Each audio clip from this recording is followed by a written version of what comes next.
we're talking about the Golden Jubilee House. What's your impression? You've not been in there. What's your general impression from the outside? You know, I've reached a stage in my life where it's very hard to really critique something without people taking it as a criticism. Go on, it's good to criticize. But I think that constructive dialogue is what we need in this thing. I'm not even going to focus too much attention on the edifice as it stands, but rather the process by which we got to this. It's quite a shame that we, a local competition or even an international competition did not occur to select the best idea for what represents the quintessential spirit of the Ghanaian. That's what that Jubilee House represents to me. It's the soul of Ghana. Well, I said, guess we're not going to have so much money to spend on a public building for quite some time. Well, I mean, it's just, I don't know how much this building costs. Let's say $40 million.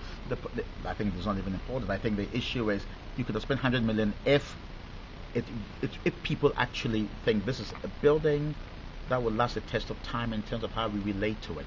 Well, having said that, I've seen clips on TV where Ghanaians actually love this building. Okay. I've seen where I don't know, but I think some people actually enjoy it. But I think as academics and intellectuals and as professionals, we have to always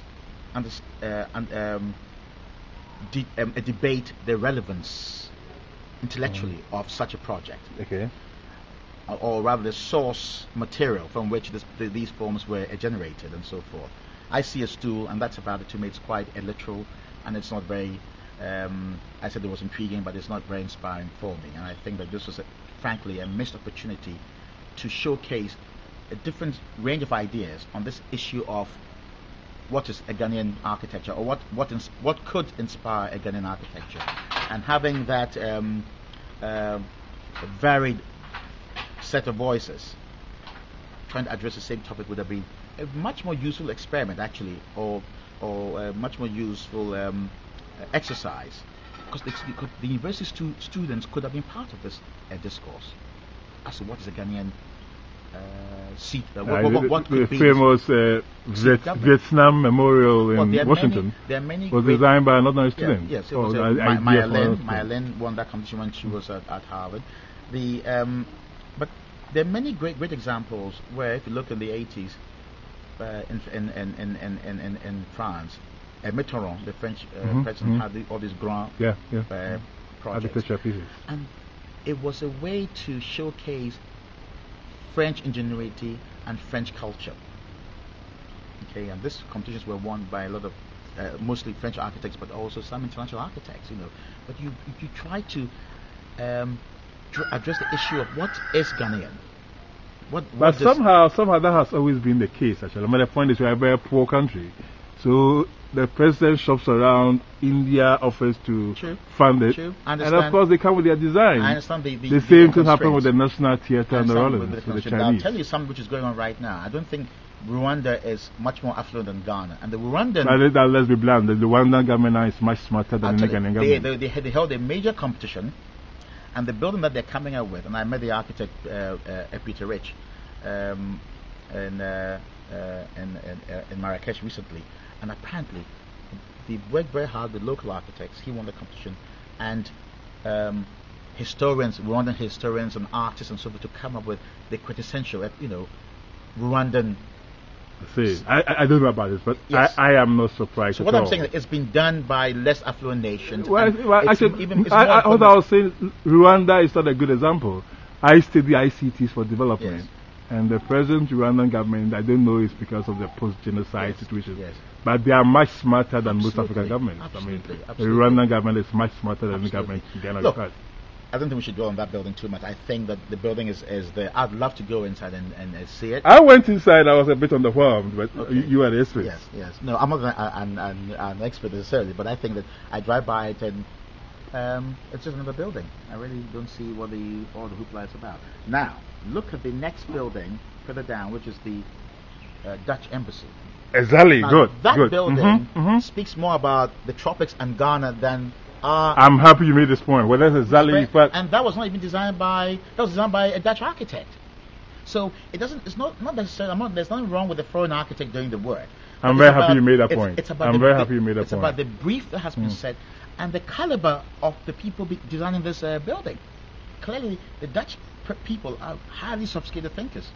But they've come up with a building which is not literal, yet evokes to me what Africa is all about. I'm very happy you made that point. Well, actually, when I was stuck in traffic going for the inauguration on January 7th, I think because we were stuck in traffic, I had lots more time to contemplate the two buildings. Yes. And the contrast is disgraceful. It is. I mean, from a Ghanaian perspective, absolutely disgraceful. As a lay person, you saw the same thing that I see, and I think it's inspiring to know that there's some great buildings coming up.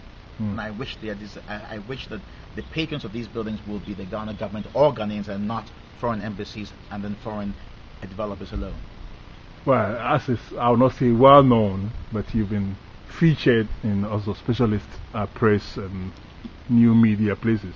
You migrated from Los Angeles to Ghana. Yes. Do you regret doing that? Absolutely not. It's the best. But from what you are saying, we are not very complicated aesthetically.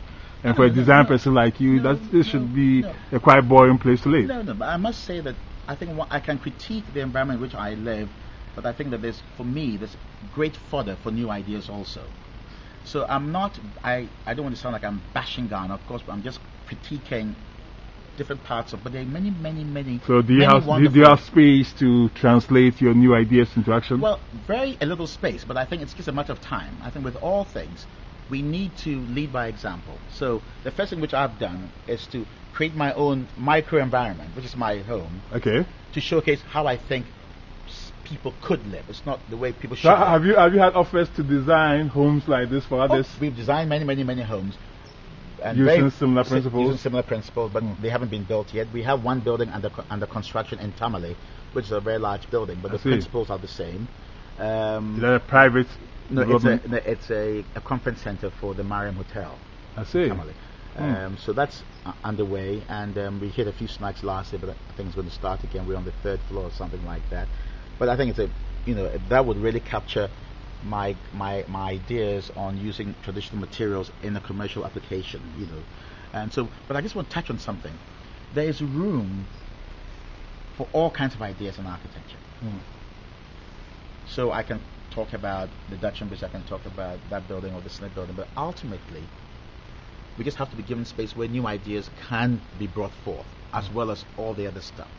I think you can't have an environment which has only one approach. But I think that you have an environment which has enough of the good approaches. People will actually love it. I'm sure about it. But people have not been exposed to enough of it.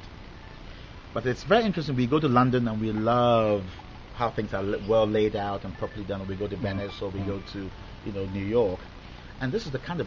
And I'm even more interested in the planning of our cities rather than the buildings in our city. Okay. I think that the role of the architect, to me, the African architect, must change. Where we focus on creating the environment in which these buildings can kind of plug in. So the provision of sidewalks, better drainage systems, trees, open space, and so that to me is what we should be focusing on. And once you create, let developers do what they have to do. Even with a terrible building, when it is wrapped in landscape and foliage and great space, it looks fairly decent.